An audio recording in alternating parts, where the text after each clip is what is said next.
2018년 1회 전기 설비 파트 가보겠습니다. 81번 케이블 트레이 공사에 사용되는 케이블 트레이가 수용된 모든 전선을 지지할 수 있는 적합한 강도의 것일 경우 케이블 트레이의 안전율, 케이블 트레이 안전율을 묻는 거죠. 자, 안전율 쭉 정리 한번 해보면 1.33 이상 시 상정 하중을 계산하는 철탑의 기초가 되는 거죠. 1.5는 안테나 케이블 트레이, 여기 케이블 트레이에 해당되는 것이 1.5고요. 안테나 1.5입니다. 그 다음에 기초 안전율이 2.0이 되고요. 경동선, 내열동 합금선이 2.2입니다. 그리고 지선이 누나 2.5죠. HSR 2.5. 그래서 케이블 트레이 안테나 1.5입니다. 4번이 답이 되는 거죠. 82번은 삭제된 문제고요. 83번 전 가섭선에 관해서 각 가섭선의 상정 최대 장력의 33%와 같은 불균형 장력의 수평 종분력에 의한 하중을 더욱 고려해야 될 철탑은 뭐냐. 자, 여기에서 뭐 이런 33% 뭐 어려운 문제들이 있는데요. 아무튼 하중을 조금 더 고려해야 될 철탑이 뭐냐를 사실 이 중에서 골라라 그 얘기죠. 전 가섭선은 전체 가설되어 있는 모든 그런 선들을 우리가 가섭선 이렇게 얘기하죠. 전체 가섭선 이렇게 되고요. 자, 하중을 조금 더 고려해야 되는 거 바로 내장형, 보강형 이겁니다. 여기 33% 이런 건 크게 중요한 것은 아니고요. 내장형, 보강형 같은 경우에 그렇죠? 최대 장력의 33%와 같은 불균형 장력의 수평 종분력에 의한 하중도 고려해야 된다 그 얘기죠. 추가적으로 더 고려해 주자 그 얘기죠. 그래서 여기에서는 내장형이 되는 거죠. 각도형은 3도를 우리가 직선 각도로 3도를 초과하는 형태일 때 각도형을 쓰게 되고 여기는 마지막 부분에 쓰자 그 얘기죠. 인류형. 여기에서는 내장형입니다. 84번 전력 보안 통신용 전화 설비를 시설하지 않아도 되는 것은 이 전화 설비보다 조금 더 좋은 게 있거나 뭐 그런 경우는 안 해도 되겠죠. 딱 봐도 여러분 봅시다. 원격 감시 제어가 되지 않는 곳 전화라도 있어야죠. 그렇죠? 원격 감시 제어가 되지 않는 변전소 전화라도 있어야 되고요. 이 이상의 급전소관과 이들을 총합 운용하는 급전소관 이렇게 되어 있네요. 정선 나도 봅시다. 발전소로서 전기 공급에 지장이 미치지 않고 휴대용 전력보안 통신 전화 설비에 의해서 연락이 확보된 경우 이런 경우죠. 뭐가 이미 확보되어 있는데 전화 설비 꼭 더 해야 됩니까? 아니죠. 그래서 일단은 답은 4번이 되는 거고요.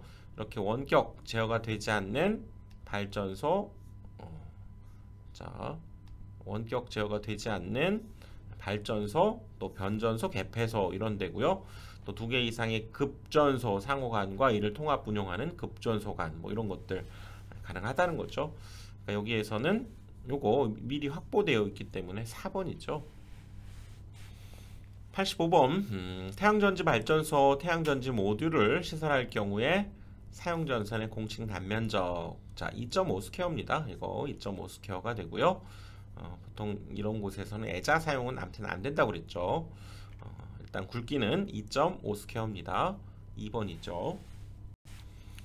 86번 금속관 공사에 의한 저하 복내 배선 시설에 대한 설명으로 틀린 것은 자 인입용 비닐 절연 전선, 5개용 비닐 절연 전선. 자 옥내 배선일 때 5개용 비닐 절연 전선 쓰는 거 당연히 아니죠. 너무 쉽네요. 그쵸?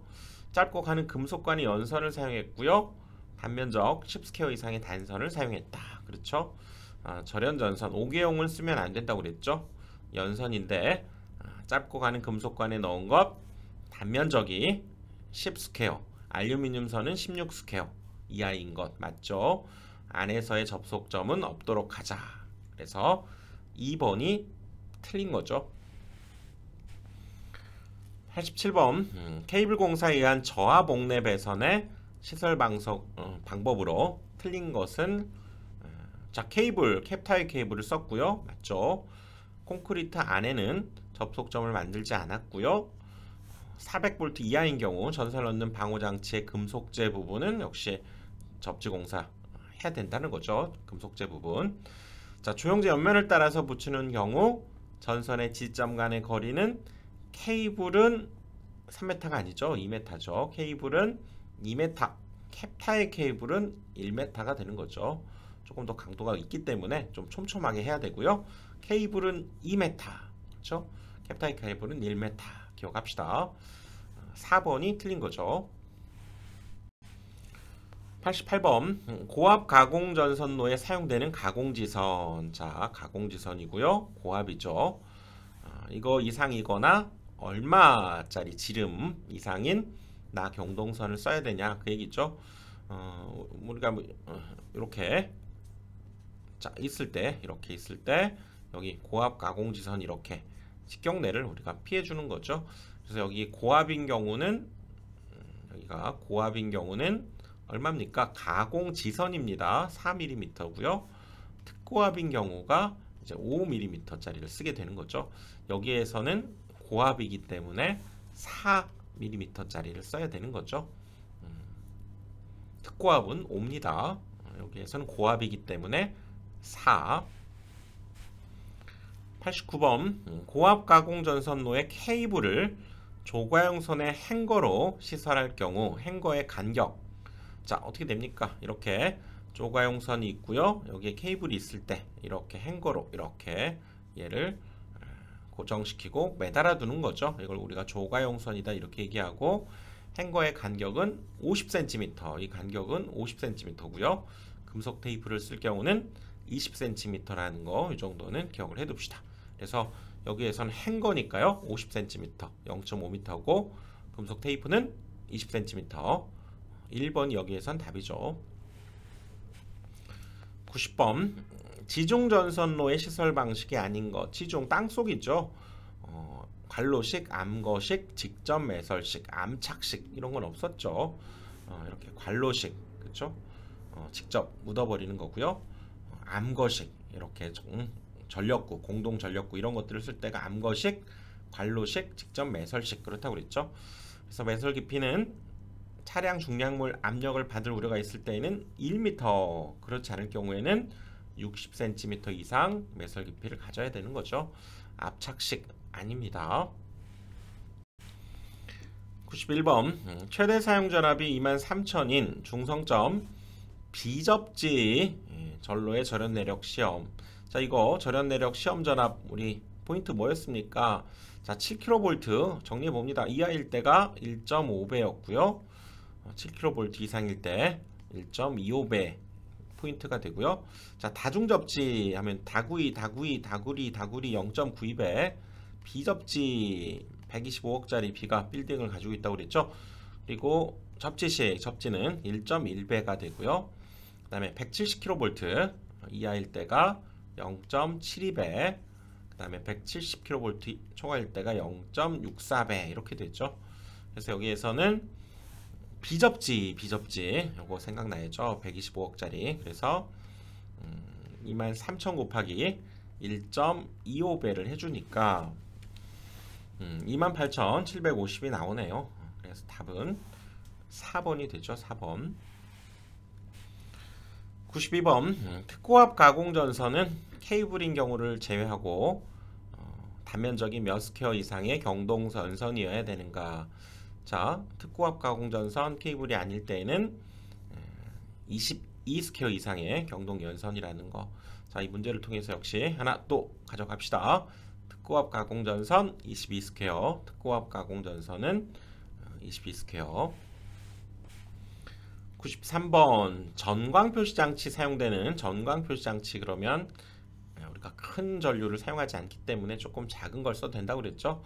저압 옥내 배선을 금속광 공사를 할 경우에 단면적, 자, 보통은 2.5스퀘어지만 제어회로, 전광표시장치, 그 다음에 출퇴표시 등 뭐 이런 것들 비교적 작은 전류를 사용할 때에는 1.5스퀘어를 쓴다고 그랬죠. 1.5스퀘어. 여기에서도 전광표시장치 하면 1.5스퀘어 3번이어야죠. 3번. 일반적으로는 2.5스퀘어를 쓰지만, 그렇죠? 94번 철근 콘크리트 주로서 전장이 15m고 설계하 중에 8.2kN이다. 이 지지물에 논이나 기타 지반이 연약한 곳 이외에 기초 안전을 고려 없이 시설하는 경우 그 묻히는 깊이는 기준보다 얼마를 가산하면 되겠는가? 안전율 고려 없이 시설하려면 기존보다 30cm를 추가로 더 깊게 묻어버리면 좋다 그 얘기죠. 이렇게 우리가 철근 콘크리트 줄을 이렇게 묻을 때 이렇게 묻는 깊이가 정해졌다면 그거보다는 조금 더 깊게 이렇게 묻어버리면 안전을 고려 없이 할 수 있는데 이 추가적으로 묻는 이 깊이 이것이 30cm 0.3m면 되겠다 그 얘기죠. 2번입니다. 2번 95번 지중전선로에 사용되는 지중함의 시설 기준으로 틀린 것은 그래서 우리가 지중함은 견고하고 중량물 압력에 견디는 구조고요. 고인물을 제거할 수 있어야 되겠죠.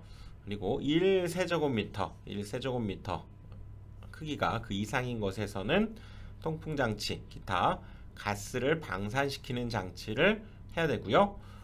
시설자 이외에 쉽게 열 수 없도록 해야죠. 근데 여기 1번을 보면 조명, 세척이 가능한 장치를 꼭 해야 되는 건 아니죠. 뭐 이런 것까지 합니까? 그치? 그래서 나머지 것들은 뭐 방금 했던 대로 당연한 것들이고요. 뭐 어려운 문제는 아니네요. 1번 있죠.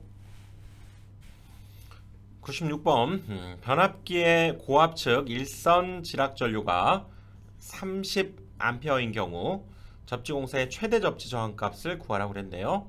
단 고압측 전류가 저압축 전류와 혼촉되는 경우 1초 이내에 자동적으로 차단하는 장치가 설치되어 있다. 이 경우란 얘기죠. 우리가 살펴본 대로 일반적인 경우는 그 지락전류로 그러니까 150을 그 지락전류로 나눈 값이면 되는데요. 1초 이내일 때는 600, 1초 초과 2초 이내일 때는 300이 분자에 오게 됩니다. 여기에서는 1초 이내에 자동적으로 차단하는 장치가 있다고 그랬기 때문에 지락전류가 주어지면 600을 그 지락전류로 나눠주면 되는 거죠. 자, 일반적인 건 150이 분자, 1초와 2초 사이일 때는 300, 1초 이내일 때는 600까지도 좀 감해주는 거죠. 다시 문제로 가보면 여기가 1초 이내이기 때문에 600을 여기 일선 지락전류 요 값으로 나눠주면 되는 거죠. 그래서 이 값은 20이 되네요. 그렇죠? 답은 4번이 됩니다. 97번은 삭제된 문제고요. 자, 98번 특고압 가공전선과 저압 가공전선을 동일 지지분에 병행 설치하는 경우에 이격거리가 얼마냐 그랬는데요. 자, 우리 이렇게 공부했죠. 저압, 고압 이렇게 있고 또 저압, 고압과 35km 이하 또 저압, 고압과 35km 초과할 때 그때 일반적으로는 저압과 고압일 때는 50cm 0.5m 그 다음에 저압, 고압과 35kV 이하인 특고압일 때는 1.2죠. 그리고 35km 초과할 때는 2m고요. 케이블을 쓸 때에는 얘는 0.3, 얘는 0.5, 얘는 1m 이렇게 줄여줄 수 있다고 그랬죠.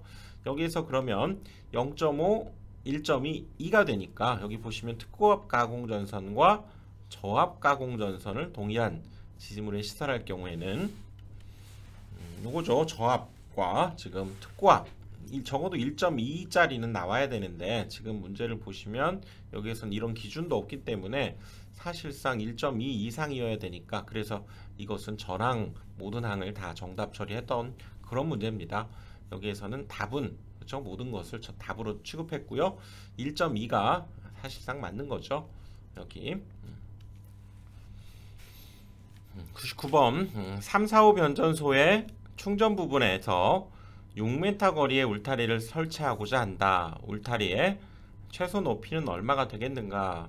그래서 우리 변전소가 충전 부분이 이렇게 있다고 할 때 이 주변에 이렇게 울타리를 세우겠다는 거죠.